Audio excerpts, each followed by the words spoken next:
Troll कर रहे हैं उनको तो हम कार्यकर्ता ही सलट सकते हैं। जब से बेराना दाम आंदोलन हुआ है, हनुमान बेनीवाल का जो वो भाषण हुआ, उसके बाद राजस्थान नहीं देश भर में राजनीति गर्मा गई है और हनुमान बेनीवाल के बयानों से बीजेपी कह सकते हैं कि बौखला गई है और एक मिशन चलाया जा रहा है, उनके काउंटर कराया जा रहा है। बीजेपी के नेता की बात करें, युवा मोर्चा के नेताओं की बात करें तो लगातार हनुमान बेनीवाल को पोस्ट नजर आ रहे हैं। इस बीच कई चीजें हुई, बीजेपी पार्टी के ऐसे मंत्रियों के भी ऑडियो वायरल हुए जिनमें उनका चरित्र है वो कहीं ना कहीं साफ तौर पर लोगों के सामने आया, जनता के सामने आया। तो आज हनुमान बेनीवाल की सेना के एक ऐसे मजबूत कार्यकर्ता हैं दिलीप बड़नंगा, जो मेड़ता विधानसभा से आते हैं और ये वो कार्यकर्ता है जो सबसे पुराने और सबसे मजबूत कार्यकर्ता माने जाते हैं। दिलीप जी, बहुत बहुत स्वागत है हमारे चैनल पे। राम राम मोहन जी। दिलीप भाई, सबसे पहले आपका जानना चाहूंगा कि आरएलपी पार्टी से कब से जुड़े और क्या चीजें हनुमान बेनीवाल अच्छी लगी तो आप इनके साथ जुड़े? मैं मोहन जी आपको बताना चाहता हूँ, मैं लगभग 2010-11 से बड़े भाई हनुमान जी से जुड़ा हुआ हूँ और जिस समय से जुड़ा हुआ हूँ, जिस समय ये क्योंसर के विधायक हुआ करते थे और राष्ट्रीय लोकतांत्रिक पार्टी का सबसे 1992-93 के जन्म के बच्चों के बाद अगर कोई जुड़ा हुआ है तो वो मैं जुड़ा हुआ हूँ और सबसे पुराना। अच्छा, क्या चीजें हनुमान बेनीवाल के अन्य नेताओं से इनमें ये खासियत है जो युवा इनके ज्यादा साथ होते हैं? इनकी ये बड़ी खासियत है, ये सुख दुख में हमेशा साथ रहते हैं और उनके घर जाते हैं, उनके घर बैठते हैं तो ऐसा लगता है कि अपने घर पे बैठे हैं।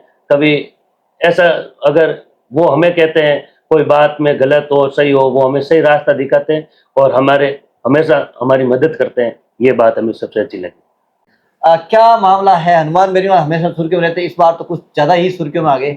हनुमान जी ने बेराना दाम बचाने के लिए संतों के साथ जिस तरह बीजेपी बौखला गई थी और सरकारी जमीन पे कब्जा करना चाहती थी, वो जमीन संतों की थी।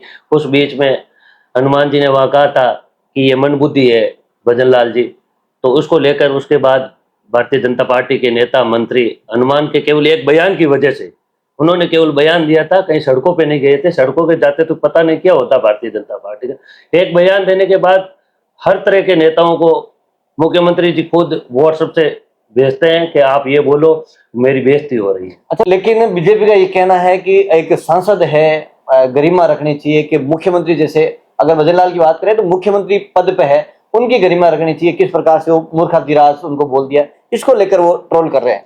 उनको लेकर ट्रोल कर रहे हैं तो वो मूर्खातीसी है। वो तो देखो सर क्या बता रहा हूँ, चलो हनुमान जी ने तो बोला होगा, वो तो देश के प्रधानमंत्री को भी सतत नमन बोल देते हैं, सतत अकाल बोल देते हैं, उनको कुछ भी पता नहीं होता है। वो तो बौखलाते हुए खुद भजनलाल जी ऐसे ही हैं।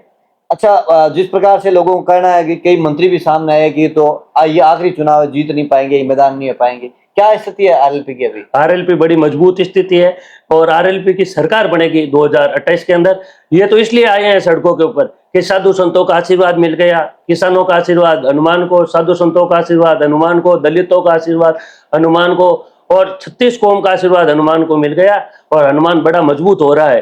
तो हम ऐसे करते हैं कि ये इन्होंने ये बोला है तो इनको ट्रोल करके और पार्टी को नीचा दिखाने का काम कर रहे हैं। पर मैं ये बताना चाहता हूँ मोहन जी कि जिस तरह वो भारतीय जनता पार्टी के मंत्री या कोई नेता ट्रोल कर रहे हैं, तो हनुमान जी ने तो केवल भाषण दे दिया, उनका काम खत्म हो गया।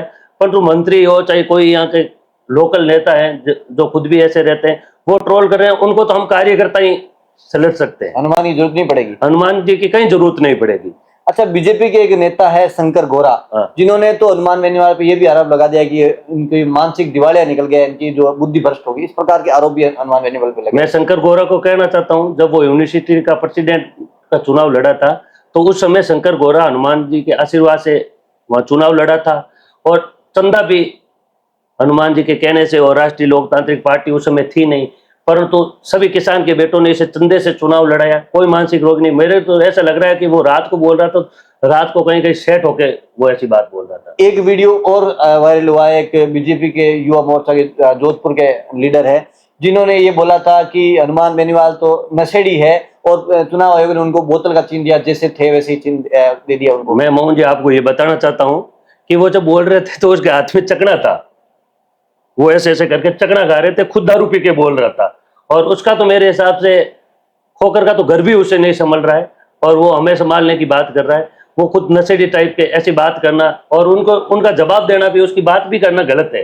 वो कोई नेता ऐसा नहीं है, वो तो वैसे नहीं मानते उनको, वो नेता ही नहीं, वो तो केवल ऐसे ही है, बस टेम्परेरी अपना काम कर रहा है बस। अच्छा, जिस प्रकार से बात करें हनुमान बेनीवाल के साथ, जब आंदोलन करते हैं भीड़ होती है, आक्रोश में, लेकिन वो वोटों में तब्दील नहीं हो पाती, क्या कारण है? अब किस प्रकार से सुधार आएगा? अब सुधार आएगा मोहन जी। वोटों की तकलीफ होती है, परंतु हर जगह वोट मिलते हैं। जैसे यहाँ 56,000 मिले, कहीं 50,000 मिले, कहीं 80,000 मिले, पर कहीं जीत के पास नहीं जा पाते। तो पहले क्या होता था कि हनुमान जी को कहते थे कि ये जाट की पार्टी है। तो जब से हनुमान जी ने ऐसा ही भर्ती रद्द करवाई हो, या कोई जैसे वो मटकी कांड हुआ था वह हो, या मालिका अपहरण में हुआ वह हो, ये 36 कौम के लोगों के साथ मिलकर न्याय दिलाते हैं। तो अब हनुमान जी 36 कौम के नेता हो गए और इस बार पक्का सरकार बनेगी। अभी हाल ही में देख रहा था के विष्णु जो मंत्री बीजेपी सरकार में, वो हिसाब मांग रहे थे हनुमान बेनीवाल से कि आपने इतने आंदोलन किया, सफलता क्या रही का आपने सफलता दिलाई। वो के विष्णु जी को मैं ये कहना चाहता हूँ कि हिसाब तो आप अपने आंदोलनों का दे सकते हो, 2-4 किया होगा। हनुमान जी को तो पता ही नहीं कितने आंदोलन कर लिया आज तक। उनकी हनुमान जी भूल गए होंगे कि मैंने इतनों को न्याय दिला दिया। और के विष्णु का जवाब देना कोई हमारे लिए और हनुमान जी के लिए जरूरी नहीं है। अच्छा, आप जरूरी नहीं समझते हो? हाँ। अब जिस प्रकार से बीजेपी पार्टी के शुरू निचले कार्यकर्ता से लेकर मंत्री तक एक ही जैसे हनुमान बेनीवाल के खिलाफ कह सकते हैं कि उनको कहते हैं मर्यादित भाषा बोली, उसको लेकर आरएलपी के कार्यकर्ता किस प्रकार से बीजेपी को जवाब देने वाले हैं? भाई साहब, हनुमान जी ने तो ऐसा कुछ बोला ही नहीं। हनुमान जी ने तो यह कहा मंदबुद्धि है। आप कल एक मंत्री का देखो ऑडियो आया था, वो तो माँ बहन की गाली निकाल रहा था। तो मेरे हिसाब से तो कोई ऐसा नहीं बोला।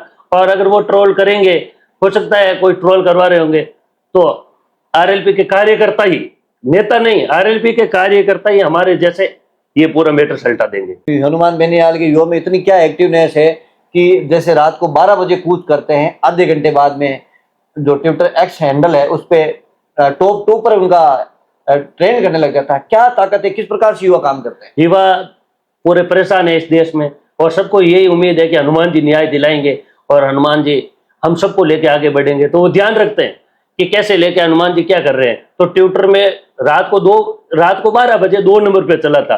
भारतीय जनता पार्टी के नेता तो सुबह 7 बजे ट्रेड चला दे और 10 दिन चला दे, तो बीच में भी वो अपना ट्रोल नहीं करवा सकते। बिल्कुल। तो ये दिलीप बड़नंगा थे जो पार्टी से लंबे समय से जुड़े हैं, और उन्होंने कहा है कि बीजेपी चाहे कितने हथकंडे अपना ले, लेकिन जिस प्रकार से हनुमान बेनीवाल को ट्रोल किया जाए, हनुमान बेनीवाल की जरूरत नहीं पड़ेगी, कार्यकर्ता ही निपट लेंगे, इतना वो वादा रखते हैं। आने वाले दिनों में पता चलेगा किस प्रकार से पंचायत चुनाव, निकाय चुनाव में आरएलपी अपनी मजबूती दिखाएगी, किस प्रकार से बीजेपी मैदान में जाएगी, ये आने वाले समय में पता चलेगा। आप इस जो घटनाक्रम हो रहा है इस बारे में क्या राय रखते हैं, कमेंट बॉक्स में जरूर लिखिएगा।